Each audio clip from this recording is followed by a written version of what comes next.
All right, this is an advanced question from the additional problem section.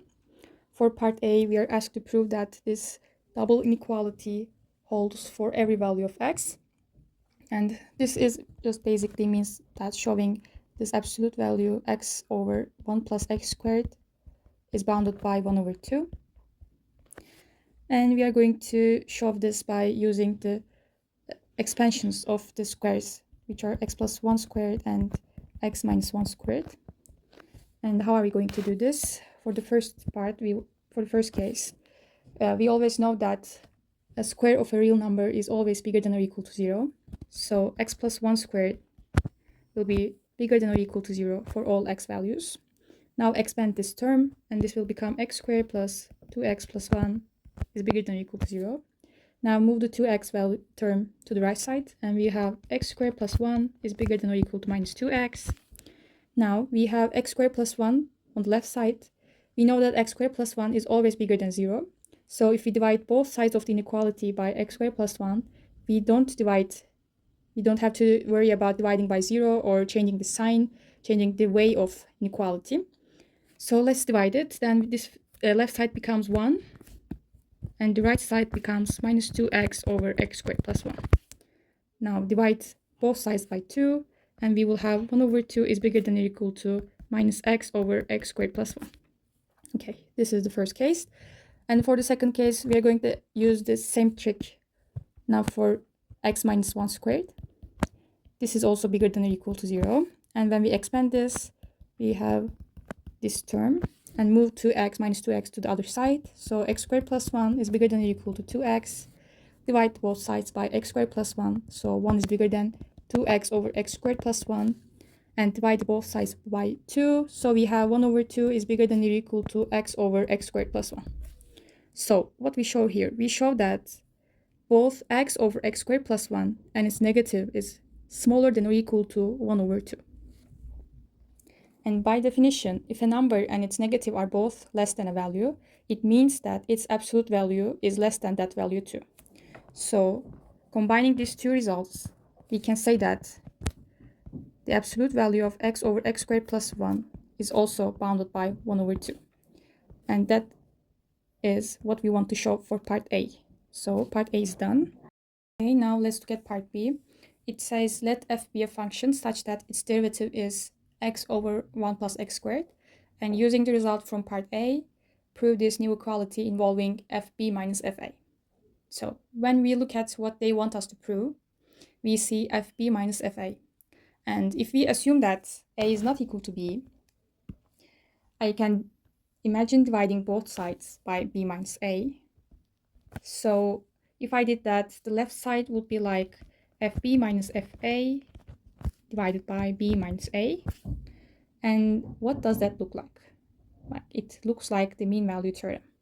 So this is a hint on how to proceed. And before we can use MVT, we have to verify its conditions, like is our function f continuous and differentiable. The problem states that f prime x is x over 1 plus x squared for all real numbers. Since the derivative exists everywhere, because 1 plus x squared is never 0, the function is differentiable on all of R. And as we know, if a function is differentiable, it's automatically continuous. So for any interval AB, our function f is perfectly continuous on the closed interval and differentiable on the open interval. So MVT conditions are satisfied. Now, let's apply the mean value theorem on the interval AB, assuming for now that A is not equal to B. So the mean value theorem guarantees that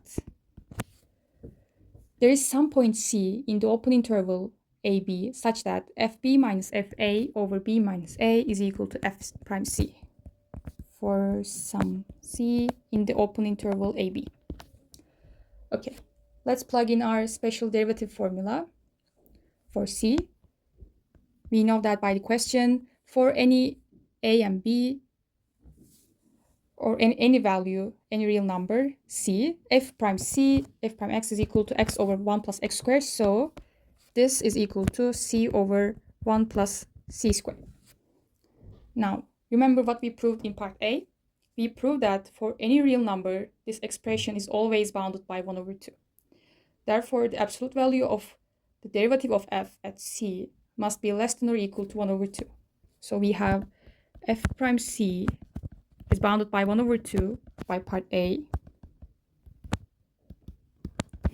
So c over 1 plus c squared in absolute value is also bounded by 1 over 2. And since our MBT fraction is equal to this derivative, we can substitute it directly into our inequality.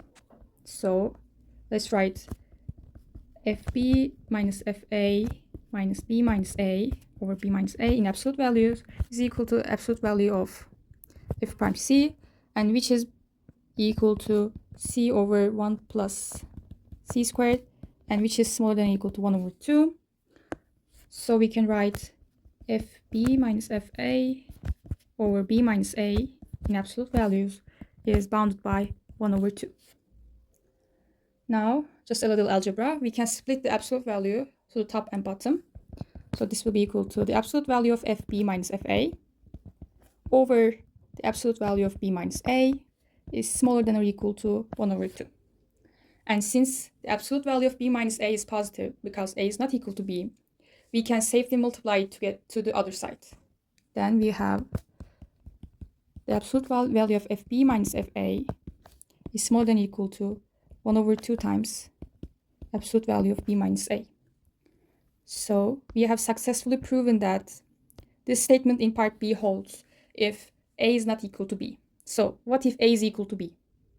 If a is equal to b, the left side in this expression becomes 0, and the right side becomes 0 as well. So we get 0 is smaller than or equal to 0, which is trivially true. So the inequality holds for all real numbers a and b, and the proof of our problem is complete.